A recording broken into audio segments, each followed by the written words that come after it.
I had never liked the Christmas parties at my parents' house. But this year, Grandpa called, his voice hoarse yet warm. "Come back to me for just one meal, grandson. I miss you." That single sentence was enough to make me drive my old Toyota straight from Portland to the family's villa perched on West Hills. I'm Callan Briggs, 32 years old, a chef at a small diner, earning just enough to live, free to do what I love. The house blazed with white LED lights, a Christmas tree nearly touching the ceiling adorned with crystal ornaments and golden ribbons, all expensive. Laughter echoed everywhere, champagne glasses clinking, the scent of costly perfume mingling with roasted meat and gingerbread cookies. My father, Larry Briggs, 59, chairman of Briggs City Hotels Group, was seated in the center of the crowd, a glass of red wine in hand, boasting about the new hotel soon to open in Dubai. He wore a tailored gray suit, a shiny silk tie, grinning widely, but his eyes calculating every flattering nod from the guests. To him, Christmas wasn't a holiday.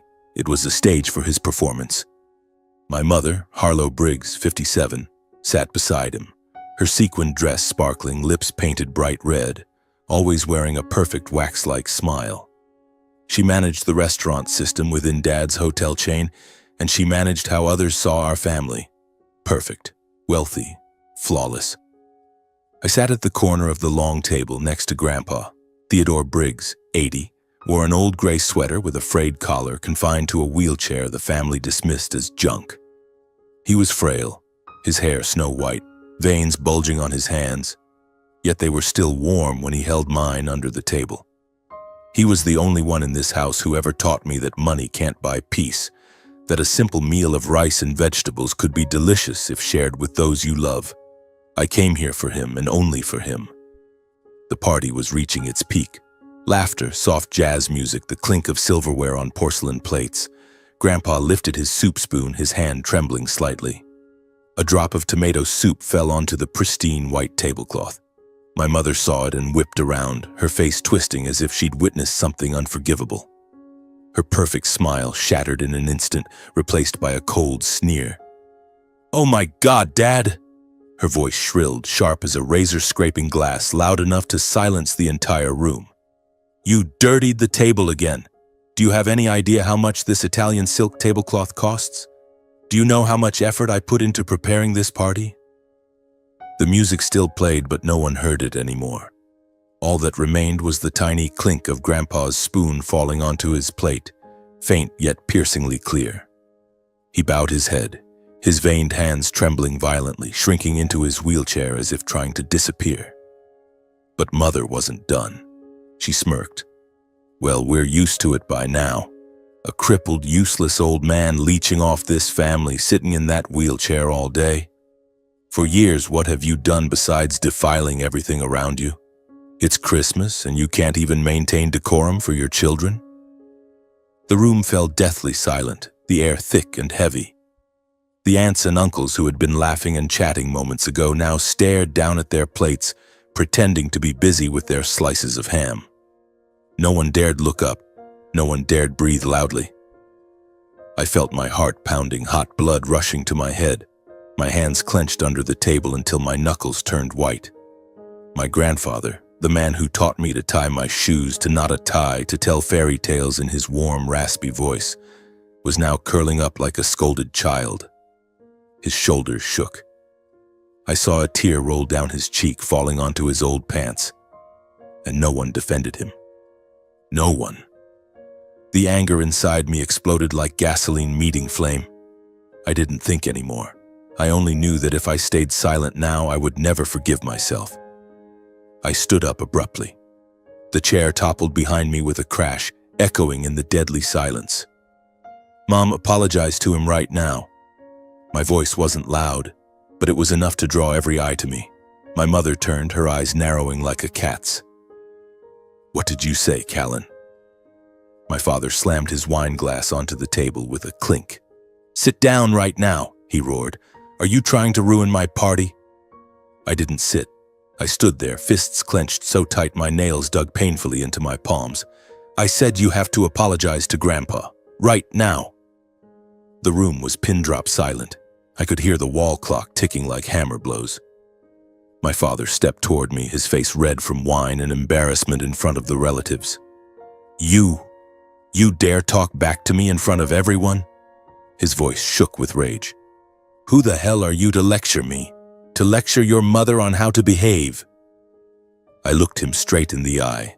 I'm his grandson, and I won't let anyone insult him, even if that person is my mother. My father lunged forward.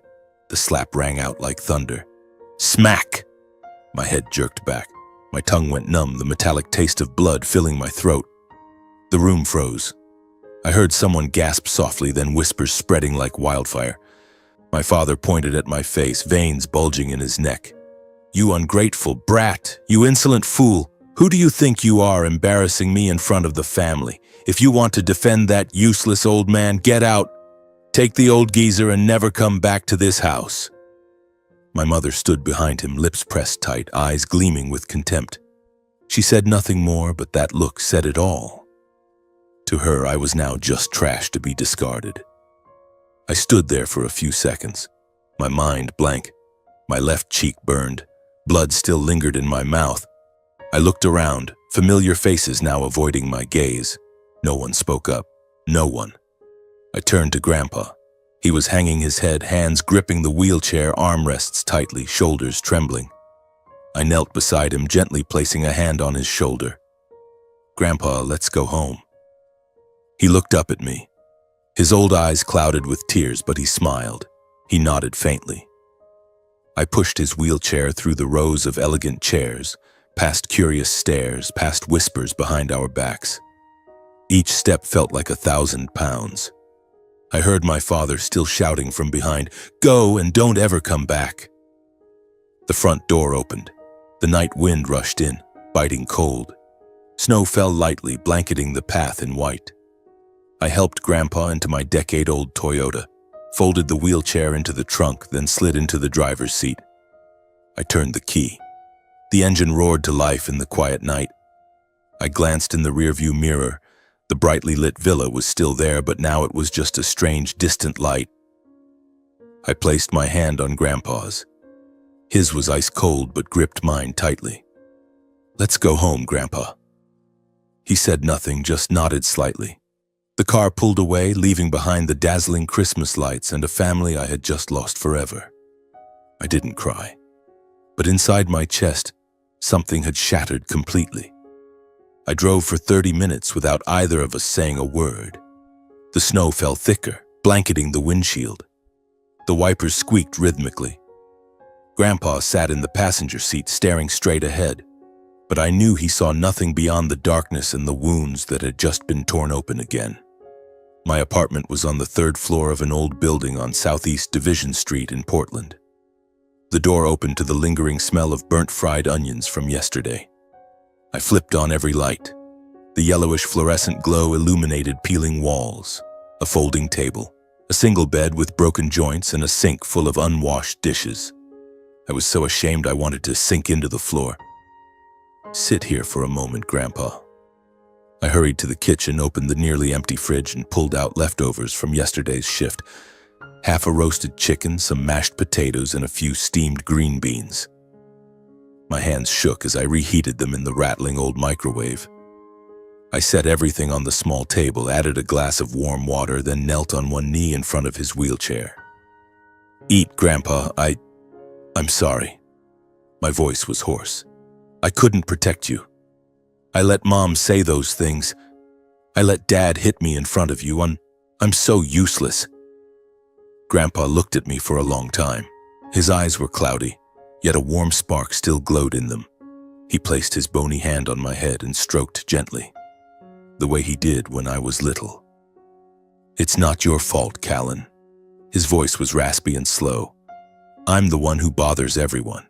Maybe I've been a burden for a long time." Those words were the final knife straight into my heart. I jerked my head up and gripped his hand tightly. "Don't say that. You're never a burden to me. Never."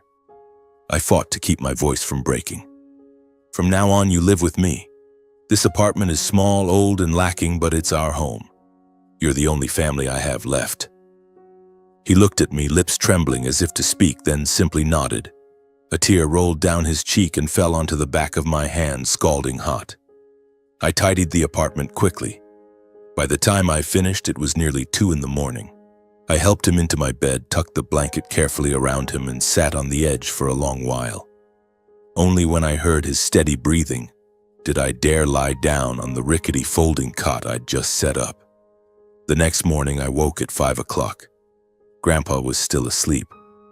I made pumpkin soup, his favorite from long ago, brewed ginger tea, and toasted a few slices of bread with butter.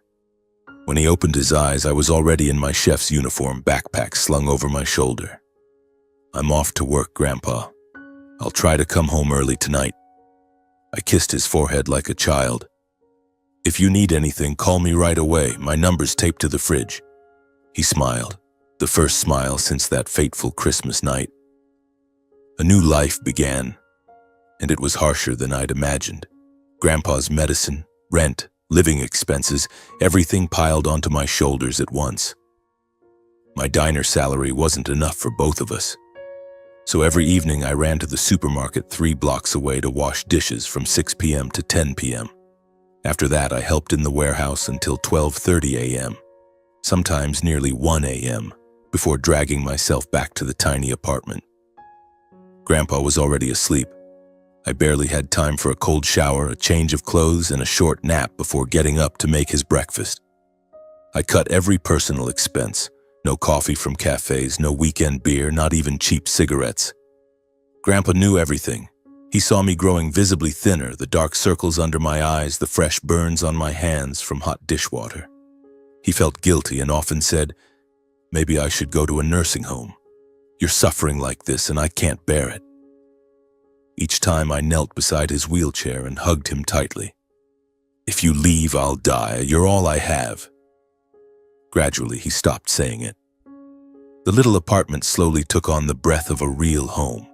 The smell of chicken soup I reheated for him every morning, the herbal tea I brewed before bedtime, the soap scent from the small laundry tub, and the apple pie I baked on weekends because he said he missed the Thanksgiving flavor of old. The old TV droned evening news. Grandpa told stories of his youth in his low, raspy voice, and I burst out laughing when he teased that I'd put too much salt in the stew.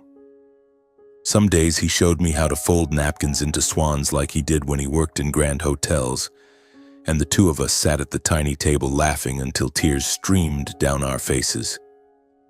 Those were the most peaceful months of my life. No money, no fame, no clear future. But I had him, and he had me. Until one June morning, Portland's rare sunshine glowed golden on the red maple canopies. I'd just finished cleaning up breakfast when Grandpa suddenly spoke, his voice unusually clear. "Callan, can you drive me somewhere today?" I was surprised he hadn't asked to go out in 6 months except for checkups. But I nodded immediately. "Of course, Grandpa. Anywhere." I helped him into the car, folded the wheelchair into the trunk, and slid into the driver's seat. He pointed the way without an address. Just turn left, go straight, cross Hawthorne Bridge. We left the noisy neighborhood, drove along the Willamette River past lush green fields, then gradually entered a wealthy suburb I'd never set foot in. The roads grew wider, flanked by ancient oaks and towering stone walls. Finally, he told me to stop in front of a massive black wrought iron gate carved with intricate patterns. "Grandpa, where are we?" I asked, bewildered. He only smiled and said nothing. The gate began to open slowly, silently. 2 guards on either side stepped forward and bowed deeply to my grandfather with a reverence that stunned me. I drove down the endless white gravel path lined with blooming rose gardens like a painting. In the center of the courtyard stood a 3-tiered marble fountain, water sparkling high in the sun. And at the end of the path, what appeared before me was not a house, but a 3-story white stone chateau with red-tiled roofs, curving balconies, and breathtaking French-stained glass windows. I parked in front of the grand entrance, hands still trembling, heart pounding. Grandpa, I stammered. Whose house is this?" He looked at me, eyes shining, and whispered softly, Our home, Callan. Let's go home. As I helped Grandpa out of the car, the massive front door suddenly swung open. An elderly housekeeper, Agnes, hair in a tight bun, long black dress clutching a white handkerchief, rushed out. She dropped to one knee right in front of the wheelchair, tears streaming down her wrinkled cheeks. "Master, you're back," she choked, voice breaking. We've been waiting for this day for so long." I pushed the wheelchair up the steps. The marble floor was ice cold beneath the wheels. Stepping into the grand foyer, I nearly stopped breathing. The ceiling soared high, a gigantic crystal chandelier sparkling like 1,000 stars. Walls paneled in dark walnut, massive oil paintings, a spiral staircase of white marble, and 2 rows of staff, at least 50 people, stood in perfect black and white uniforms on either side, bowing in unison as Grandpa passed. "Welcome home, Master." Their voices rang out together, so reverent it gave me chills. Grandpa merely raised a hand, a small gesture, and everyone straightened instantly, returning to their posts. No one dared look again. No one dared speak. I wheeled him down the endless hallway. The faint scent of pine, fresh flowers, and money swirled together, making me dizzy. I wanted to ask, to shout, to shake Grandpa and demand whether this was a dream or a nightmare, but my throat locked. I could only follow in silence, like a fool lost in a world that wasn't mine. The office door at the end of the hall closed behind us. The room was vast, polished dark wood floors, walls lined with bookshelves reaching the ceiling, filled with leather-bound files and ancient books. A massive mahogany desk held a large computer monitor and a few faded old photos. June sunlight streamed through tall windows, falling across Grandpa's face, now calm, but heavier than I'd ever seen. He motioned for me to sit in the leather chair opposite him. I sat, gripping the armrests until my knuckles went white, heart still racing. He sighed, a deep 20-year exhale as if releasing a lifetime's weight. "Callan," he began, voice raspy but clear. "I need to tell you a story, one I've kept buried for a very long time." I swallowed hard, barely breathing. When I was younger, around 55, I founded a luxury furniture company called Northwest Elite Furnishings. We handcrafted wood pieces, tables, chairs, cabinets, interiors for the finest hotels, resorts, and restaurants across the Northwest. The company grew fast, Callan. Over 300 employees, factories spanning dozens of acres outside Seattle, contracts with major hotel chains from Portland to Vancouver. I stood at the very top, you understand.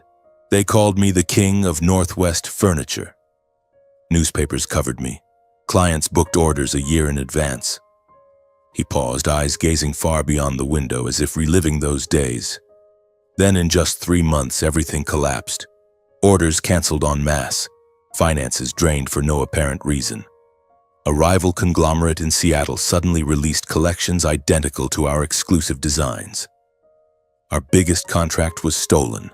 The company drowned in debt and went bankrupt. His voice grew quieter, heavy as lead. I didn't believe it was coincidence. I investigated myself, every invoice, every account, every person, and I found the truth. He looked straight into my eyes, those old eyes now sharp and chilling.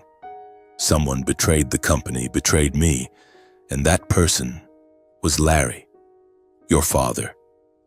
The blood in my veins froze. My father had betrayed his own father? Larry was my CFO from the moment the company took off. I trusted him completely. He secretly copied exclusive designs, leaked internal data, pricing, client lists to the competitor in exchange for a regional director position and a massive payout into his account. He did it all so cleanly, so perfectly. I shook my head over and over as if shaking hard enough would make it disappear. Impossible. But worse, Grandpa continued, his voice trembling for the first time. My wife, Lorraine, your grandmother, helped him. She signed off on countless money transfers without my knowledge. She legalized every transaction so the funds flowed to Larry. When it all came to light, she coldly divorced me, took what little remained, and vanished. I was left with mountains of debt, a shattered company, and then the accident. He lightly touched his motionless legs beneath the thin blanket. A truck hit head-on. Doctors said I was lucky to survive, but from then on I was paralyzed from the waist down. I couldn't walk again. I lay bedridden for a whole year, broken, thinking my life was over. No money, no family, no health. I lived in true isolation, like a real failure. I stood frozen. All my memories of Grandpa, the frail, humble old man who always smiled despite mistreatment, suddenly overlapped. Now I understood. Behind that modest exterior was a man who had built an empire, only to watch his own son betray and destroy it. My chest tightened. Tears welled up uncontrollably. Not because of the immense wealth before me, but because he had carried that pain alone, in silence, for so many years. Grandpa watched me cry without saying anything right away. He simply reached out his bony hand to wipe the tears from my cheek. The motion slow and gentle, just like when I was a tiny kid who'd fallen off my bike. "Listen to the rest, okay?" he said softly, his voice raspy but firm. "The story isn't over yet." I nodded, wiped my face with my sleeve, and tried to take deep breaths to calm down. He looked out the window where June sunlight painted golden streaks across the polished wooden floor. After the bankruptcy, I lay paralyzed in a hospital bed, then moved to a tiny rented house on the outskirts of Portland. Not a penny to my name. No visitors except a few old workers. I lived there day after day. Some nights I thought, just die and be done with it. What was the point of living when everything I'd built my whole life had been smashed by my own son? What was the point when my wife walked out, my son turned on me, and I couldn't even walk? He paused, drawing a long breath. I saw his throat tighten. But one morning I heard the garbage truck outside, workers calling to each other as they started early. I lay still and suddenly thought, people still have to work, still have to live no matter what awful things life throws at them. And here I was, a man who'd weathered a lifetime of storms, lying here waiting to collapse. I realized I still had my hands, my mind, and a pride that wouldn't let me die like a quitter. He looked straight at me, eyes blazing with a fire I'd never seen. I decided I wouldn't die a failure. I would live, and I would rebuild, even if I had to crawl on my hands. I swallowed hard. He continued, voice steady, each sentence carving into my heart. I sold everything left, my mother's few pieces of jewelry, my only gold watch, and rented a rundown garage in an abandoned industrial zone. Pitch black, leaky roof, winters that cut like knives. I sat in my wheelchair among scrap wood, calling the old loyal workers. Not one refused. They came with their own tools, and we started over with handsaws and hand planes. He gave a sad smile. The first batch was just 5 oak dining tables. I drew the designs myself on graph paper, selected every grain of wood by hand. We worked day and night. Some nights I stayed in the wheelchair until 3 a.m., hands shaking from cold, but I kept planing until the edges were perfectly smooth. The first customer was a small roadside motel. The owner saw the quality, the low price, and ordered 10 bedroom sets on the spot. The profit barely covered food, but I had a seed. I pictured it. My grandfather, half paralyzed in a freezing garage under flickering yellow neon, pencil in hand, sketching every detail with precision. My throat burned. First year, the company had 6 people. By year 3, 30. I didn't use the Briggs name, afraid Larry would find out and sabotage again. I created a new brand. I expanded quietly. Bought more factories, hired skilled craftsmen, invested in modern machines.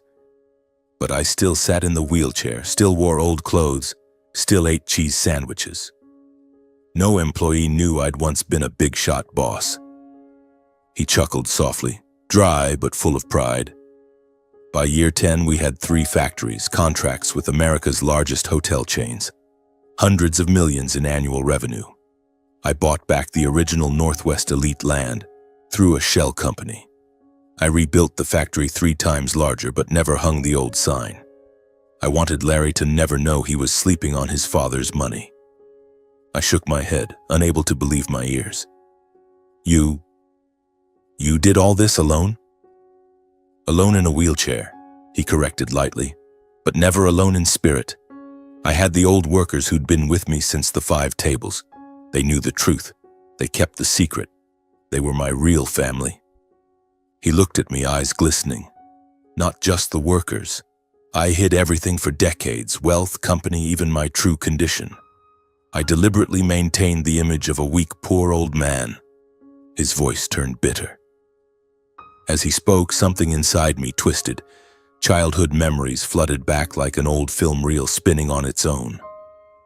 I remembered the rare times my parents let me visit Grandpa. He always sat in the corner of the living room, quiet, smiling kindly, slipping me a crumpled peppermint from his pocket. I used to think he was silent because he was old, because he was poor. Now I understood. He was silent because he had chosen the highest form of revenge, not with words, but with quiet success, turning pain into fuel. I remembered when I was 8, he taught me to sharpen a pencil with a small plane. He said, "Slow and steady, Callan. Don't rush or you'll cut yourself. Life's the same. Sometimes it feels broken, but if you're patient, you'll sharpen a beautiful pencil." Back then, I just laughed it off. Now I knew he was talking about himself. Memories poured in like a flood. He taught me to tie shoelaces that never came undone no matter how much I ran. He taught me to pick up trash in the park. So no one has to be ashamed because of you. He taught me to split my last sandwich with a stray dog even when my own stomach was growling. Every lesson in kindness, patience, resilience that I'd carried for 32 years. It all came from him. And he had lived through those lessons in the quietest hell imaginable. I was still kneeling on the floor, my head buried in his lap, crying until I had no breath left. Grandpa let me cry, silently stroking my hair the way he did when I was little and Dad had hit me for breaking an expensive vase. Only after a long, long time did he speak, his voice low and steady like a deep river. "I hid everything I rebuilt. For a very foolish reason, Callan. I wanted to wait, to see if Larry would ever wake up, if he would ever look back at his father, even once, and feel remorse. I thought blood would win in the end, that one day he'd kneel and apologize, or at least treat his old man with kindness." He gave a soft, dry, bitter laugh. But I waited and waited. 20 years passed. Larry only grew greedier. New hotels, new cars, new yachts, all built on the sweat and flesh I'd poured out long ago. Not only did he feel no guilt, he used that success to boast, to prove he was better than his father. He paused, then continued softly but cutting like a blade. Then one day, Larry and Harlow invited me to live with them. They said they wanted to take care of me, to make up for the years apart. I believed them. Truly believed they had changed. I thought, maybe my son finally feels regret, finally values family. So I agreed, carrying a fragile hope that the father-son bond could be mended. But within months, I saw through it all. In front of relatives or business partners, they played the dutiful children, always saying they brought Dad home to care for him. But behind closed doors, Larry treated me like a burden. Harlow's irritation grew clearer by the day. Once she even said outright, "Dad should go to a nursing home so we have more space." Right in front of me, I heard everything, remembered everything. And then I understood they hadn't changed at all. No conscience left, no family feeling left. All they truly cared about was face and money. I looked up at him. His face was calm, but his eyes were red. "I was deeply disappointed," he whispered. "I no longer had any hope. Now I only have you." He reached under the desk, a slow, difficult motion from the wheelchair. I moved to help, but he gently shook his head. He bent down, opened a small safe beneath the desk, his old hands still turning the combination lock with practiced ease. When it opened, he pulled out 2 thick, carefully bound folders and placed them in my hands. Heavy, as if he had just placed his entire life in my lap. "The first folder," he said, voice light but firm, "is my official will, fully notarized. All my assets, 1.1 billion US dollars this estate, over 100 properties from California to New York, a collection of 28 vintage cars, a yacht in Miami, a 4,000-hectare timber ranch in Montana, and full ownership of the company. Belong to you. No one else. Not Larry, not Harlow, not a single relative who ever turned their back on me. I opened the folder. Thick stacks of documents, notarized signatures, bright red seals, endless asset lists with photos. I flipped to the last page. My name. Callan Theodore Briggs, written clearly, unmistakably. My hands shook so hard the papers rustled. I was speechless. What could I say? Thank you? Refuse? I could only stare at him, eyes stinging. The second folder, he continued, voice deeper, is everything I've collected over 20 years. Money transfer receipts, emails Larry sent to competitors, forged meeting minutes signed by Lorraine, bank statements, even secret recordings I made of Larry bragging to drinking buddies that the old man dying would be perfect. I'm giving it all to you. Keep it secret if you want. Expose it if you want. I won't force you. The decision is yours. I held the second folder, heavier than the first. I opened it. Hundreds of pages, photos, sealed USB drives. Each sheet was a cut he'd made into his old wounds, then patiently waited for them to heal. He looked at me, eyes shining but voice calm. These past 6 months, you've shown me what I waited a lifetime for and never saw. You didn't need to know I was rich. You just needed me alive. You washed dishes until your skin wore thin, starved yourself to buy my medicine, stayed up all night pushing my wheelchair upstairs, never once complaining. You wiped my tears when the whole world turned away. You are the one with character, responsibility, and heart to preserve what I built. He gripped my hand tightly. His was burning hot.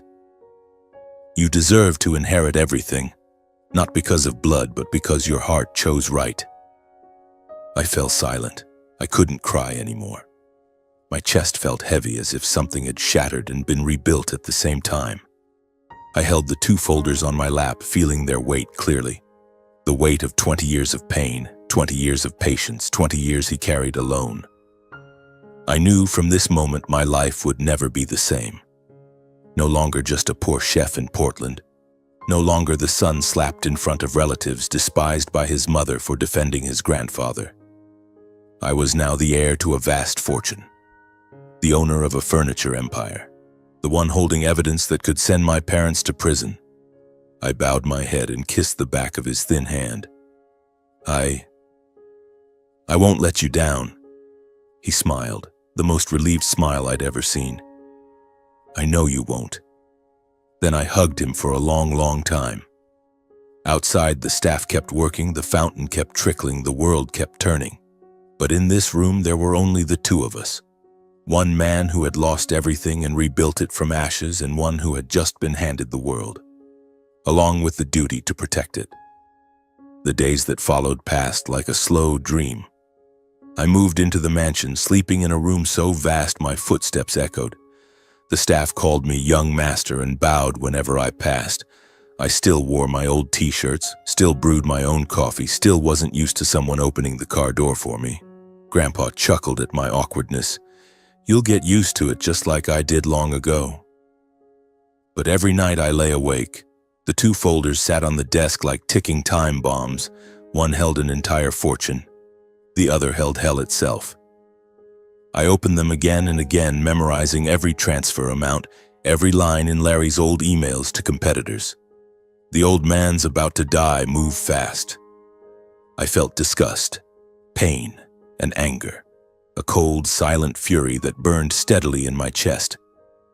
I knew I had to face them one last time, not because I still hoped, but because Grandpa deserved to hear them say sorry, even once in his life. I chose a Saturday afternoon. Portland was drenched in torrential rain, drops lashing the windshield as I drove to my parents' house. I wore a simple black shirt, no tie, no suit. In the trunk was a full photocopy of the evidence folder. The old villa on West Hills still blazed with lights as always, though to me now it was just a pile of bricks and stone. The maid, Maria, opened the door, eyes wide when she recognized me. She stammered, "Ye young Master Callan." I nodded and walked straight into the grand living room. My parents were there, Dad in a silk robe, whiskey glass in hand, watching financial news on TV. Mom at the small dining table, scrolling on her iPad, lips red as ever. They whipped around at the sound of my footsteps. The air in the room thickened instantly. Larry frowned, face flushed from drink and shock. "What the hell are you doing here?" he growled. "I told you never come back." Harlow shot to her feet, hands on hips, eyes blazing. "You ungrateful brat, crawling back now. What do you want? Money? Or to defend that crippled old man again?" I took a deep breath. My voice was strangely calm. "I came to give you one last chance." I set the black briefcase on the glass coffee table with a sharp thud that echoed in the silence. Grandpa told me everything. How Dad deceived and sold out his company. The whole truth he's known for 20 years. Harlow sneered, but I saw her mouth twitch. "You're insane.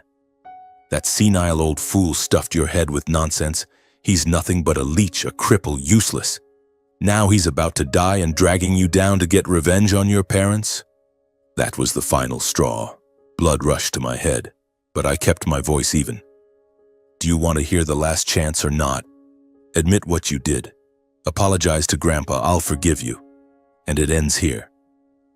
Larry leapt up, pointing at my face, purple with rage. "You dare slander me? I built this empire with my own sweat and tears. That old man only ever destroyed things. You're a disrespectful blood traitor. Get out of my house, now!" Harlow cut in, voice shrill. "Exactly. That wheelchair freak is brainwashing my son, useless from start to finish." I couldn't hold back anymore. I opened the briefcase and slammed the thick folder onto the glass table. Papers scattered everywhere. Larry saw it, his face drained of color in an instant. He staggered back a step, whiskey sloshing from the glass, hand trembling so hard the ice clinked. What is this?" He tried to snarl, but panic leaked through. Harlow went pale too. She clung to her haughty mask, but her lips quivered, eyes darting to her husband for rescue. I didn't even look at them. My voice stayed flat. Emails Dad sent to competitors, bank statements of transfers, forged meeting minutes signed by Grandma, recordings of Dad bragging to drinking buddies that the old man dying would be perfect. Grandpa kept everything. 20 years. And now he's left the decision to me. Larry lunged, snatched the papers, and tore them to shreds. He roared, "Lies! All of it, fake! That old bastard made it up, slandering me, he tricked you!" Harlow shrieked, voice cracking, "Throw it out! Burn it all! How dare you bring this trash into my house!" I looked at them, really looked. My father, who once slapped me in front of the family, now shaking like he might collapse. My mother, who smirked when Grandpa spilled a drop of soup, now white as a corpse. Not one apology, not a shred of remorse, only fear and denial. I understood. I accepted it all. This family had shattered long ago, the day they chose money over their aging father. "I gave you one last chance. You don't want it." I turned and walked to the door. Behind me, Larry's desperate howl, "Callan, stop! You can't do this! I'm your father!" Harlow sobbed, cursing and pleading, "No, don't do this to your mother, please!" I didn't look back. The rain still poured outside. I stepped out and closed the heavy door behind me. The shouting, the crying, it faded behind the wood. I slid into the car, gripping the steering wheel until my knuckles went white. Rain hammered the windshield like it wanted to break through. I didn't cry. I just felt light. Strangely light. From this moment on, they were no longer my family. Only Grandpa and I remained, the only two left of a real family. I drove home through the July downpour, and for the first time in a very long while, I smiled. The next morning, the sky was still overcast. I woke at 5 a.m., as I had in my old rundown apartment. Grandpa was still asleep, his breathing steady from the large bedroom. I quietly took the original evidence folder, slipped it into a new briefcase, and kissed his forehead lightly before leaving the house. I drove to the Oregon Department of Justice headquarters in downtown Portland. "Daniel Holt?" My best friend from college, now a federal prosecutor, was waiting at the cafe across the street. He wore a windbreaker, hair tousled by the wind, eyes red from staying up all night reading the documents I'd sent ahead. "You sure, Callan?" he asked the moment I sat down. "Once this goes public, there's no taking it back." I slid the briefcase across the table. "Do it. Grandpa's waited 20 years. Daniel opened it, flipped through a few pages, and his face paled. He let out a low whistle. "Jesus, this isn't just fraud. This is organized crime." 3 days later, the search warrants were signed. I wasn't there when police raided the Briggs City Hotel's group headquarters. I only watched the evening news on the mansion's living room TV, sitting beside Grandpa. Familiar images, the gleaming glass tower cordoned off with yellow tape, dozens of FBI agents and state troopers in bold-lettered jackets hauling out cardboard boxes from the elevators. The camera panned to Larry, my father, for the first time without a tie, without a perfectly pressed suit. He was led to a patrol car, hands cuffed behind his back, head bowed, hair disheveled, not a word of resistance. Red ticker text: Hotel conglomerate chairman arrested for hundreds of millions in financial fraud. In just 1 week, everything collapsed faster than Grandpa's old company had decades ago. The flagship downtown Portland hotel saw mass cancellations. Major Dubai partners called to pull funding. Company stock plummeted. Employees quit en masse over unpaid wages. Harlow was summoned the next day. She arrived at the station in designer clothes and oversized sunglasses, but cameras still caught her trembling as she stepped out of the car. The media dubbed it Portland High Society's scandal of the century. Reporters dug through every inch of the Briggs family past. They interviewed old neighbors, former staff, even the maid Maria, who sobbed on camera. Mr. Theodore was the kindest man I ever knew.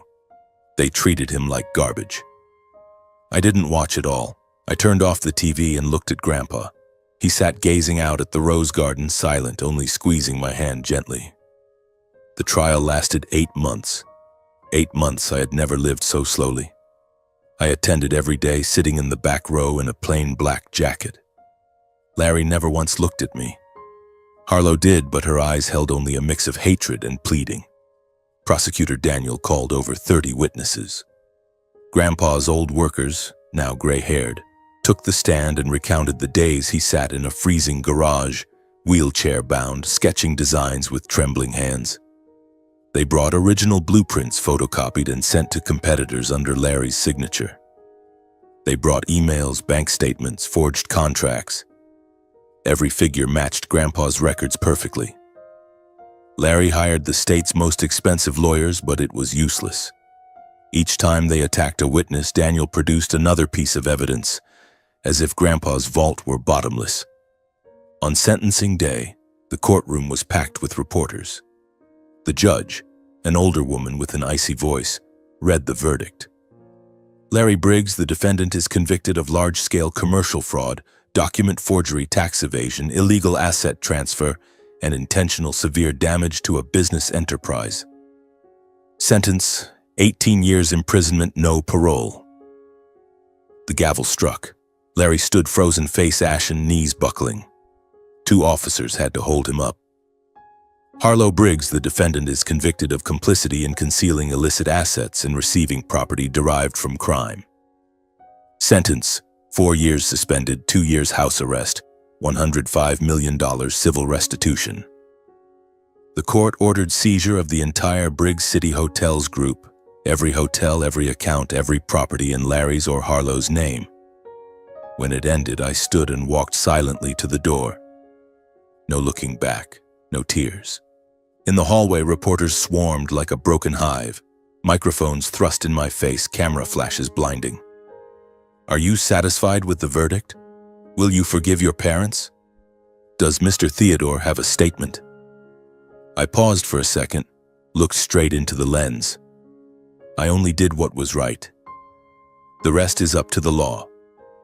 Then I walked away, through the courthouse doors, through the March drizzle, past the curious crowd.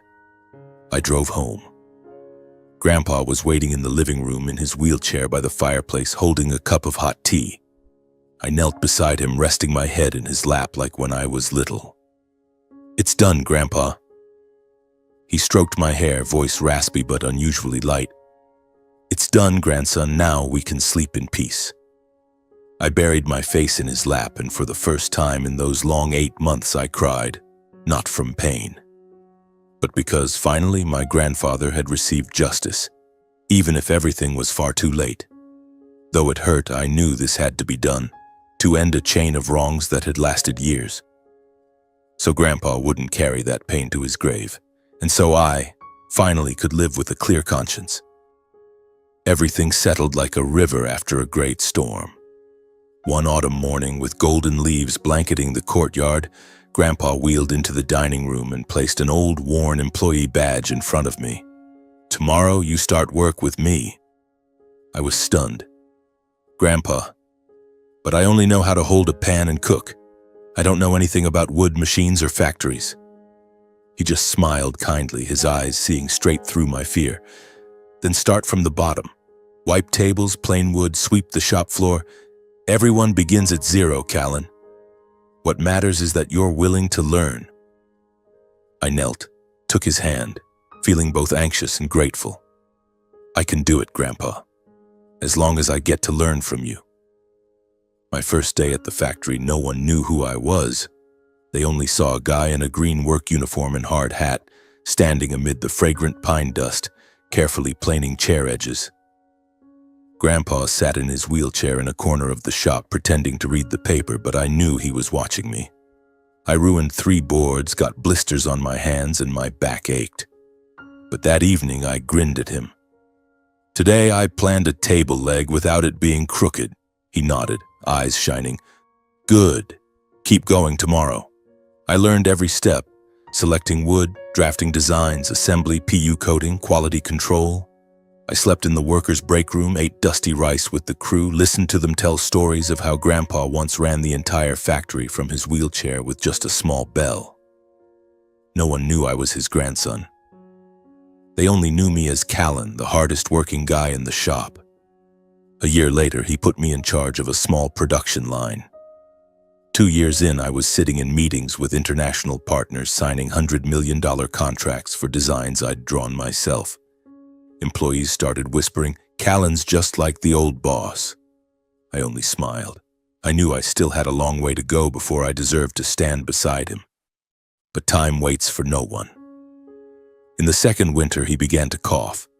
At first, just dry coughs, then he tired faster, slept more. The private doctor examined him and shook his head. "His heart is very weak now. He needs complete rest." Grandpa nodded, but still sneaked out in his wheelchair to admire the roses. I rearranged everything, delegated tasks to staff, kept only critical meetings, and stayed home from morning to night.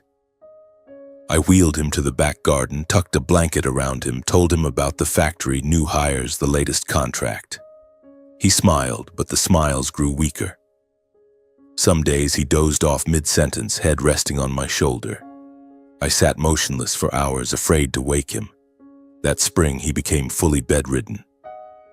I moved my bed into his room, sleeping on the sofa beside him. I cooked soup myself, fed him spoonful by spoonful, bathed him, changed diapers when needed, without a single complaint. At night, when he was in pain, I sat by the bed holding his hand until dawn. Once he woke in the middle of the night and whispered, "I'm scared, Callan. Scared to die before seeing you happy." I kissed his forehead, voice choking.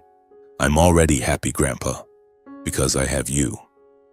One morning, gentle sunlight filtered through the curtains. I woke early as usual, made pumpkin soup, his favorite. I carried the tray into his room and called softly, "Grandpa, time for breakfast." He lay there, eyes closed, the corners of his mouth slightly curved as if smiling.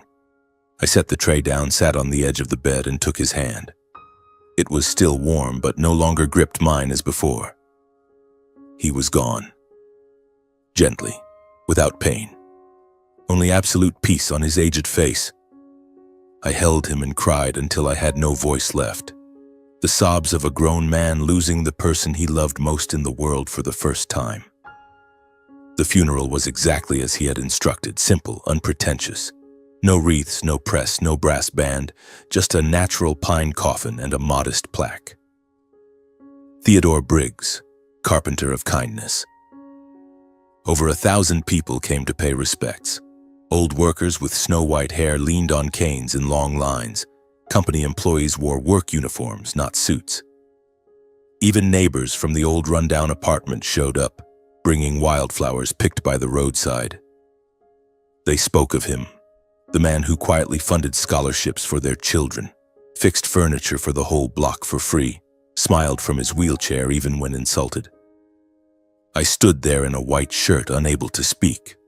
I only bowed deeply as each person hugged me and whispered, "You're just like him." 3 days after the funeral, in the company's grand boardroom, the family lawyer, Mr. Ryland, who had been with Grandpa since the tiny garage days, unsealed the will before the entire board and major shareholders. He read slowly, voice echoing, "I, Theodore Briggs, bequeath all assets, shares, operational control of the company, along with all real estate, bank accounts, vintage car collection, yacht, and ranch to my sole grandson, Callan Theodore Briggs, without conditions, without contest." The room fell silent. Then applause erupted, endless. The old workers wept. Young executives bowed their heads. No one was surprised. They had long known who truly deserved it. I stood, voice hoarse. "I accept this responsibility not for the money, but because my grandfather trusted me with it. From now on, the company will continue the path he chose, quality above all and kindness never in short supply." I returned home, to the mansion now empty except for me. I went into his room, sat beside the empty wheelchair, picked up his old sweater and breathed in its scent. Still peppermint, tobacco, and pine. I whispered into the quiet, "I won't let you down." Outside the window, roses bloomed deep red. A gentle breeze blew. And I knew, even though he was gone, he was still here, in every grain of wood I touched, in every decision I made, in every beat of my heart. My grandfather had passed, but his true legacy had only just begun. 3 months after the funeral, I still couldn't sleep through a single night. By day, I was swamped with the company, meetings, signing contracts, flying to inspect the new factory in California. But at night, the vast house fell into a silence so deep it was terrifying. I often sat in Grandpa's room until late, holding the little bell he once used to call people, giving it a soft shake. No answer. Only the wind in the garden. I knew one thing remained unfinished. One last thread still tied me to the past. Larry. The man who had once been my father, now behind bars at the federal prison in Salem, 2 hours' drive from Portland. I quietly scheduled a visit, wore a simple gray shirt, and drove the old pickup Grandpa used to haul lumber. On the way, the familiar Oregon drizzle fell. The wipers squeaked in rhythm with my heartbeat. The visiting room was cold. Bolted-down metal tables, thick glass partitions, wall-mounted phones. I sat waiting, clutching a white envelope. The final letter Grandpa had given me before closing his eyes with the words, "When you're ready, give this to your father. I no longer hate him." The iron door opened. Larry walked in. I almost didn't recognize him. The once tall, impeccably suited man was now a gaunt shadow in an orange jumpsuit, hair cropped short and snow-white, eyes sunken, cheeks hollow. But the gaze was the same, full of rage and hatred when he saw me. He dropped heavily into the chair, grabbed the receiver, voice raspy from lack of cigarettes. "What are you doing here? Come to gloat? You traitor!" Before I could speak, he roared, spit flecking the glass. "You ruined my life. You and that damned old man. I'm your father. I fed you, educated you, gave you everything, and you stabbed me in the back. Happy now? I'm in prison, your mother's a living corpse, and you're rich off the family's blood." Each word cut like a knife. My chest burned, but I stayed silent, watching him spit out the last gasps of desperation. I quietly slid the white envelope through the slot beneath the glass. "Read it, Dad. Grandpa wrote this for you before he died." Larry glanced at the envelope, a flicker of hesitation crossing his face. He sneered, but his hands trembled as he took it. He tore it open, pulling out a sheet of old graph paper covered in Grandpa's shaky handwriting. I couldn't see the words, but I knew them by heart. Grandpa had read them to me once, weekly, from his sickbed. Larry, my son, I write this not to scold you. I forgave you long ago the day you chose money over your father. I only regret not teaching you that the richest man isn't the one with the most money, but the one with the most people who truly love him. You took my company, my health, the final years I lived in loneliness. But you couldn't take what I'm proudest of. Callan. He's like I was, kind, patient, and never turning his back on real family. I don't hate you. I only hope one day you understand that prison isn't iron bars. It's loneliness when no one stands beside you. If any blood tie remains, live well in the years you have left. And if you see Callan, apologize to him. He deserves to hear it from you. Your father, Theodore. Larry read. His face didn't change at first, only a twitch at the corner of his eye. Then, a few lines in, his shoulders shook. The paper slipped to the table. He covered his face with his hands. The first sob broke, not loud, just a choked gasp in his throat. Then he wept openly like a child. The sound echoed in the cold room. He pounded the table, repeating through tears, "Dad, Dad, I'm sorry, Dad." I sat there watching him cry, watching the man who had been my father reduced to a broken old man. I didn't cry. I only felt my chest lighten a little more. The buzzer ended the visit. Larry wiped his face, no longer looking at me. He stood, bowed deeply, not to me, but to the letter on the table. Then he turned and walked toward the iron door. Not a word to me. After that day, he refused all visits. Even when I tried sending letters, they were returned unopened. As for my mother, Harlow, she lived quietly in the old house, now almost fully mortgaged. She avoided neighbors, avoided sunlight. Once she sent a handwritten letter to the company, words trembling. "Callan, I'm sorry. I want to see you once." I held the letter a long time, then locked it in a drawer.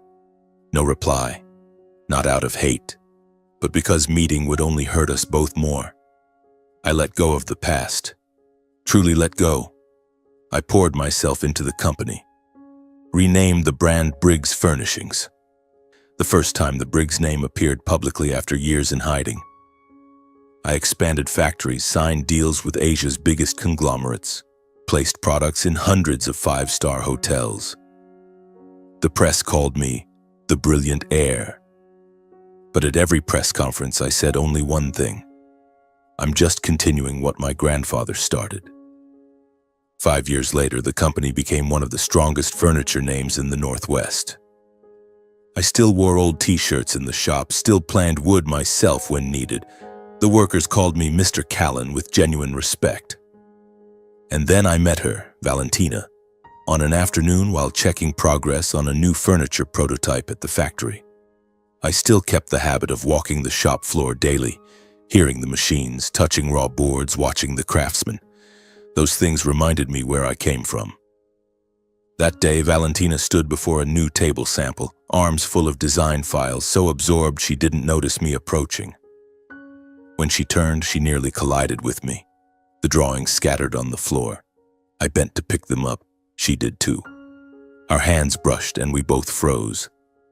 "Sorry, I wasn't looking," she said, slightly flustered. I smiled. "No problem. You're from the Seattle design team, right?" She looked up, eyes lighting with recognition. But instead of the usual awkward deference, she laughed. "I thought you were a shop worker. You stand exactly like someone used to holding a plane." The simple remark warmed me in a way I hadn't felt in years. No one had seen me as just a worker in so long. No one remembered that before titles. I swept floors, sanded boards, carried heavy planks until my hands bled. We talked right there amid saws and fresh wood scent. Valentina spoke of renderings she was building. I spoke of wood moisture, grain selection, the early days when I cut myself but kept planing to get one straight edge. She listened, not because I was chairman, but because she truly cared.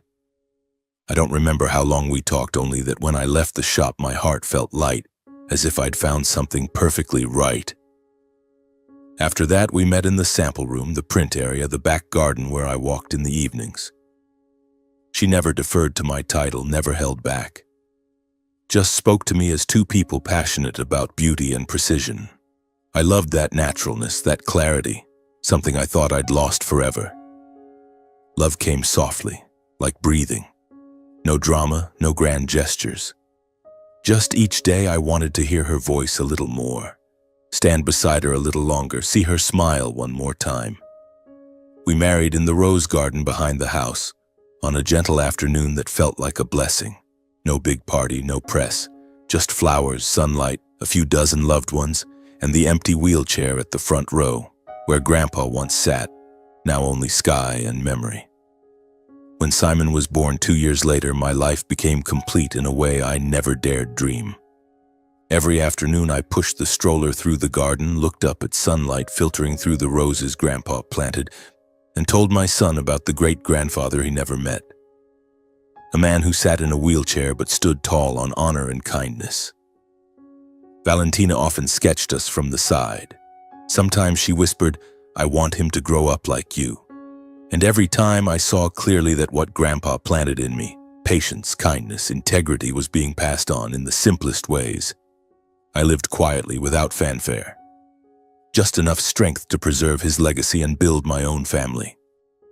Many years passed and the company grew ever larger. When Simon turned 7, I decided to do something Grandpa would surely have smiled at if he were still alive. I established the Theodore Briggs Scholarship Fund too. Not a grand charity spectacle, but a small practical fund for poor students from broken homes, those abandoned or wounded, yet still striving to live kindly. The announcement ceremony was held in the company's old hall. No red carpet, no flashing lights. Just natural pine chairs, roses picked from the home garden, and a large photo of Grandpa center stage, wearing his old sweater, smiling gently, eyes sparkling as if gazing at us all. I stepped to the podium, hands trembling slightly. Below were the first scholarship recipients, eyes shining with fear and hope.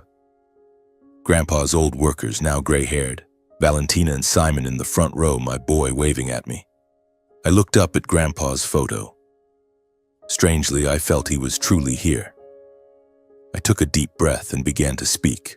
No notes, no script, just from the heart. Today I'm not standing here as chairman of a corporation. I stand here as a grandson who was thrown out on Christmas night, who washed dishes until his hands bled to feed his grandfather, who sobbed uncontrollably when that grandfather died in his arms forever. I learned a painful truth from him. Family isn't always blood. Family is who stays when the world turns away, who wipes your tears instead of causing them. My grandfather was betrayed by his own son, humiliated by his daughter-in-law, scorned by relatives. Yet he chose kindness. He chose to silently rebuild from zero instead of loud revenge. So I say to you, the young people here, abandoned by parents, betrayed by friends, who once thought yourselves unworthy, stand up for what's right, even if it costs you loneliness, even if you must face your own kin. I did it that Christmas night, and I lost those called my parents, but I found my grandfather. I found real family. A person can lose everything, money, reputation, social standing, but if they keep their integrity, they can rebuild it all. My grandfather did, from a wheelchair with trembling hands and a broken heart. He turned pain into wood, into tables and chairs, into a company, into a legacy. And most importantly, into love for a grandson the world had turned against. Dear young friends, never let fear of failure or others' cruelty define your future. People can steal your money, your chances, even your trust. But no one can take your resilience unless you allow it. And never underestimate the silent ones. My grandfather was silent for 20 years, enduring every insult without complaint. But that silence was his greatest strength. Sometimes the strongest people are those who choose not to shout, not to retaliate, just to quietly do right. Forgiveness is necessary. I have forgiven my parents. But forgiveness doesn't mean inviting toxicity back into your life. Sometimes the best self-protection is to walk away, close the door, and let the past sleep. This scholarship isn't money. It's the chance my grandfather never had when betrayed. A chance for you to rise, not with hatred, but with integrity and kindness. I hope one day you'll stand here, tell your story, and say, I once had nothing, but I never lost my dignity. I looked at Grandpa's photo one last time, smiling at him in my heart, and I closed with the very words he said to me the night he passed. If you keep your dignity and kindness, you will never be empty-handed. The hall erupted in applause, not polite clapping, heartfelt applause, the sound of people once crushed by life but choosing to stand. I stepped down, hugged each student. They cried, I cried, and somewhere I knew Grandpa was smiling.